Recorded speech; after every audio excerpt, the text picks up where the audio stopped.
Hello, welcome to the When I Have Spare Time podcast. My name is Frank, and I'll be sitting here talking to you for a few minutes. As usual, I'm wearing clothes, I'm wearing a black pink t shirt. Very happy with that. What's the date? It's July 7th. I am happy to report that, at least where I live, the fireworks have stopped. I was telling you last show that it was fireworks like every day, um, but it stopped. So I, I guess people are either got smart and decided to stop wasting their money on fireworks, or maybe they just couldn't afford the fireworks. I don't know, but um, and then especially after having the the fire over here. Now I don't know if the fire down the street was caused by well, actually it wasn't down the street. Well, it was down the street. It's like how many houses away? Maybe it's like eight houses away. There's a fire, but I don't know if it was caused by fireworks, but I hope it was. But anyway,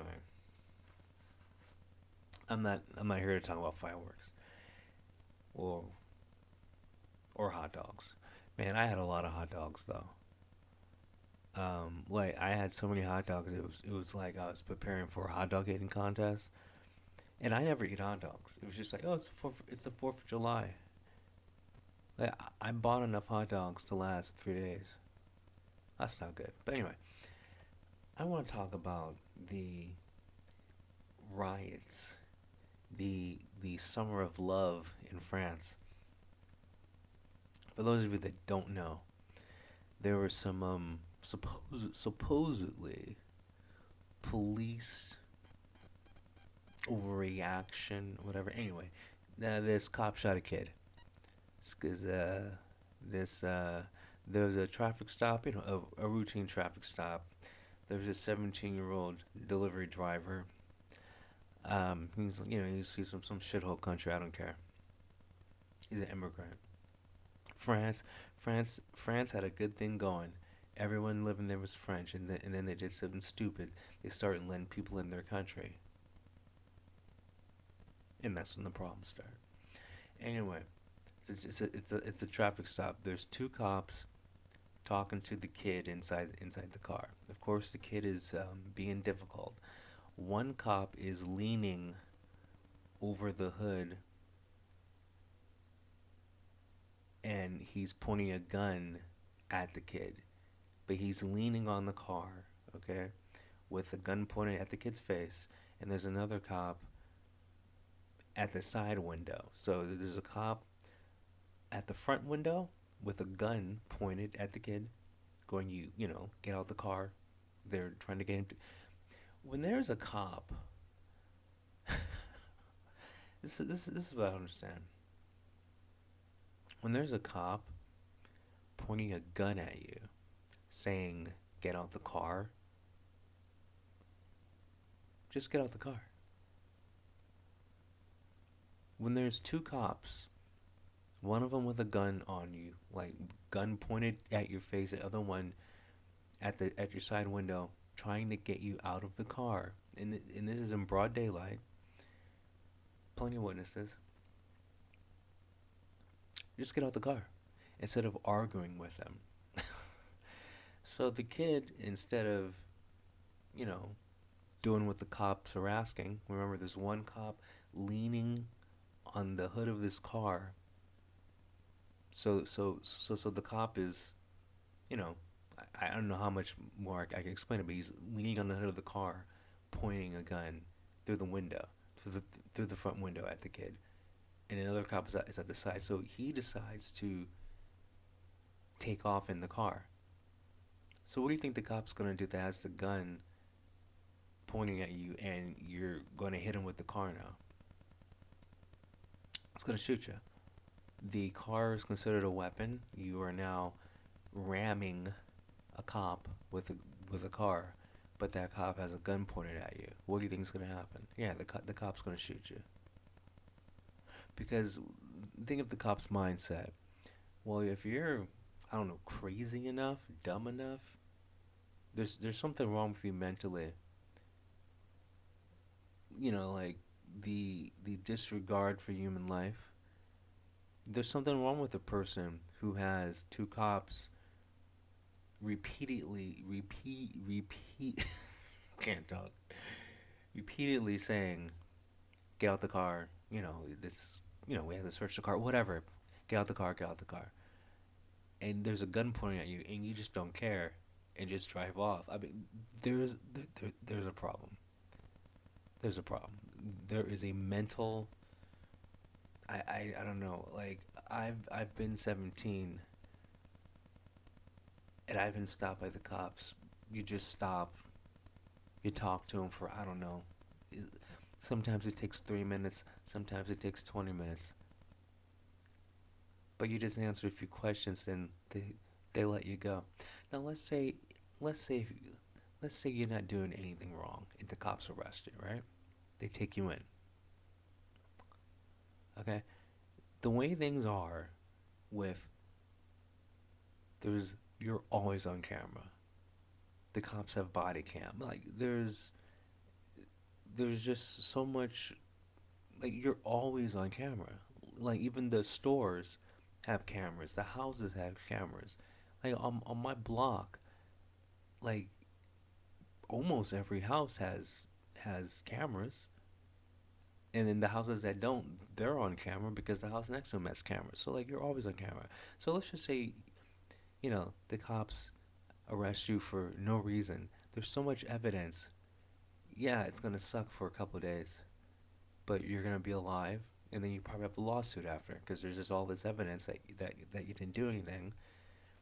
So like I just don't understand the mentality when there's a cop with a gun in your face telling you to like get out the car and you decide to hit him with the car, or whatever.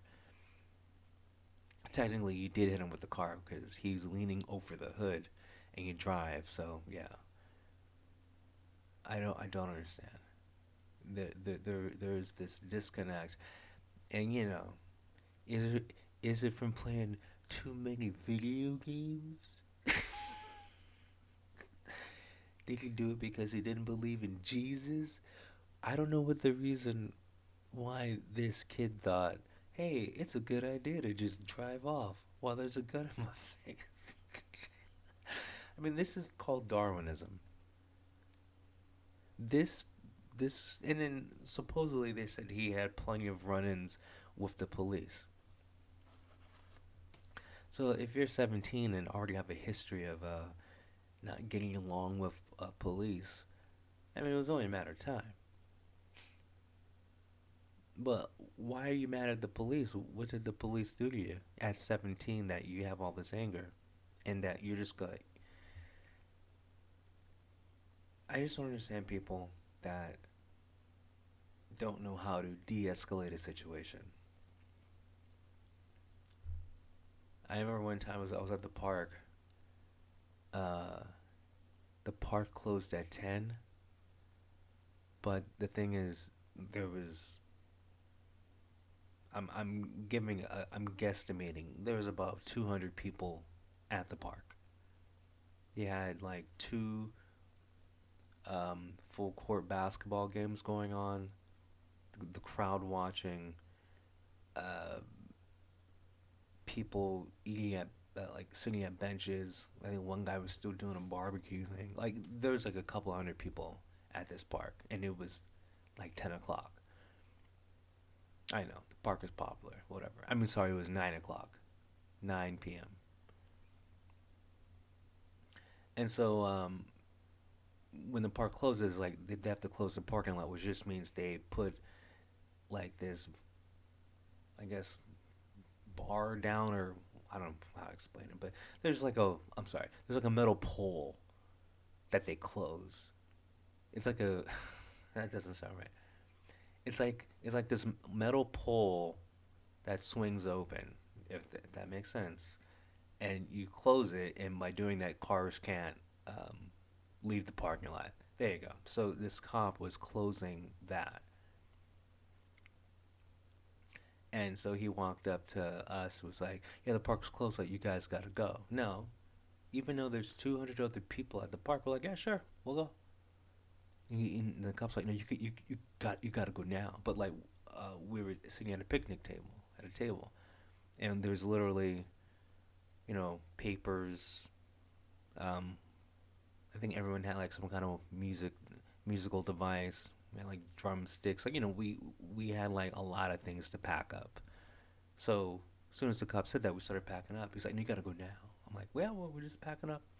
And then our dog started getting agitated, and the cop walked up to us like, "No, you guys gotta go now."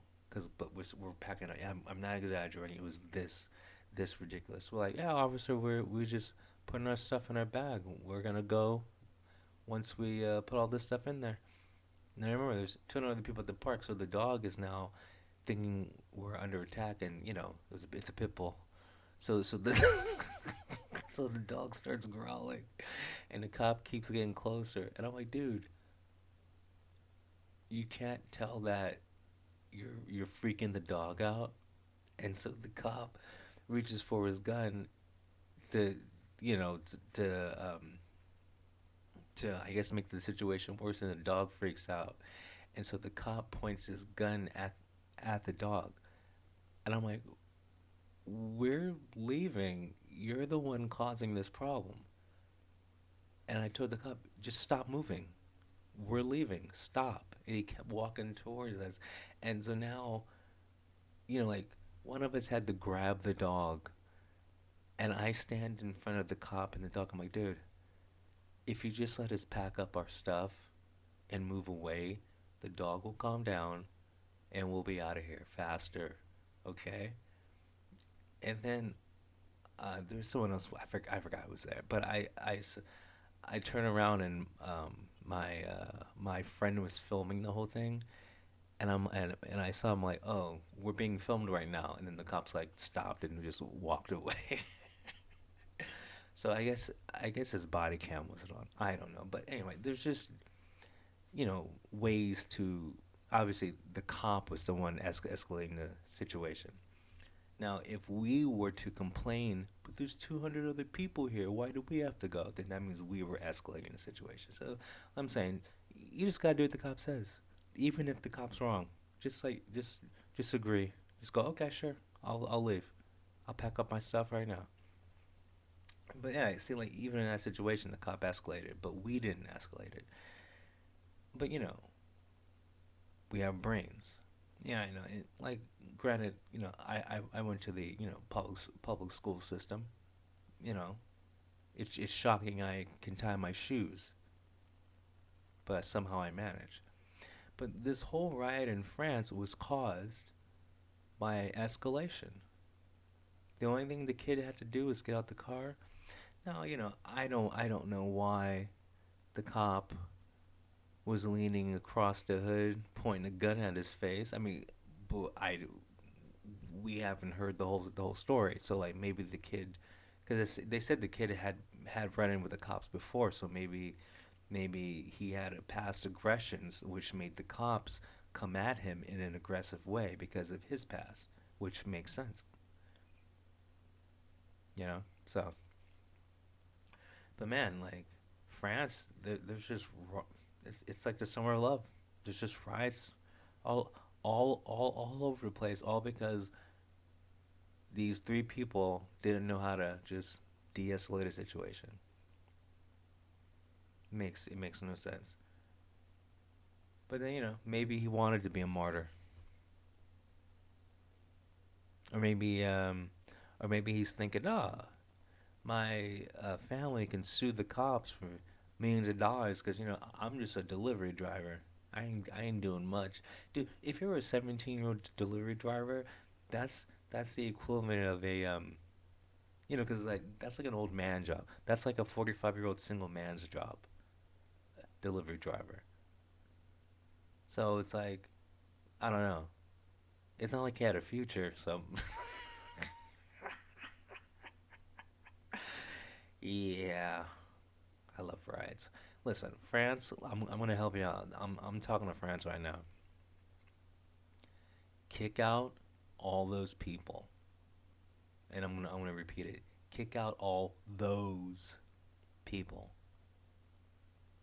Stop letting those people into your country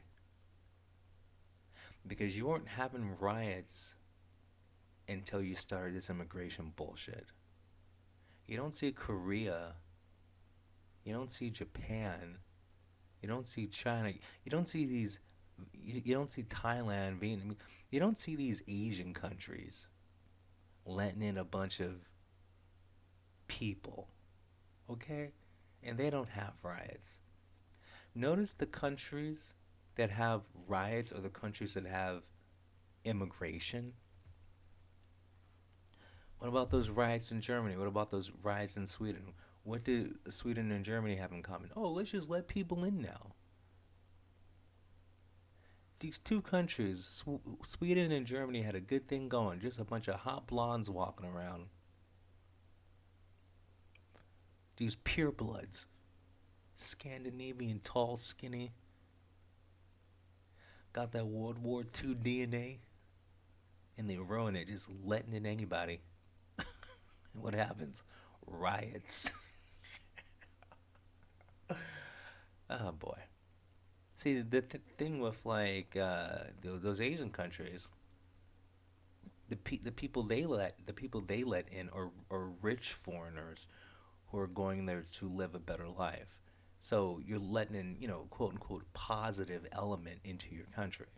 So like, whatever, well, like the Philippines, you you have whatever some Western citizen moves to Thailand because his or her money is going to last longer. And in the men's case, they can find a traditional woman. But that helps that country though. Like, you're not having some one move in who needs help, who needs assistance from the government and is going to get pissed off because the cops stop them. You're going to get someone who's living there for a better life. So usually if someone's living there for a better life, they're going to have a better attitude. That just makes sense. So you're letting in all these like refugees or whatever. They're coming from a negative headspace. World's against me. World. I don't know why my accent is freaking out. Anyway, the world's against me. Like you got to be careful who you let in your country. Like I rather have a China, Japan, Korea, Vietnam, Thailand. Like those countries do it right. Immigration's not the answer. The only thing immigration does is, well, it brings down society. And like I don't know when we're gonna learn. I mean, the reason why a lot of these countries are doing it is because uh, we're suffering from a population collapse because people aren't having kids anymore. And so you have to like if you don't have a population, you can't tax people. If you can't tax people, you can't do a lot of these government programs. And just well, the government in general can't run without money. And unless you're America, you just like keep printing money. I mean that's why America's letting in all the you know the southern border thing because we don't have replacement. We're not having kids at the replacement rate. I think you need like 2.1, the bare minimum to to to replace people, but we're at like 1.1 kids. So I don't know. These numbers change. Do your own research. Anyway, we just aren't having a lot of kids. Okay. And so we're gonna have a top heavy population. When the population's top heavy, that means it's gonna collapse. And that means taxes are going to not help the country run because there's just no one working because well there's because no one was born, you know. But anyway, I'll talk about population collapse later. Watch out for those riots though. Do not go to France. Anyway, I'll talk to you later, guys. Have a good one. Peace.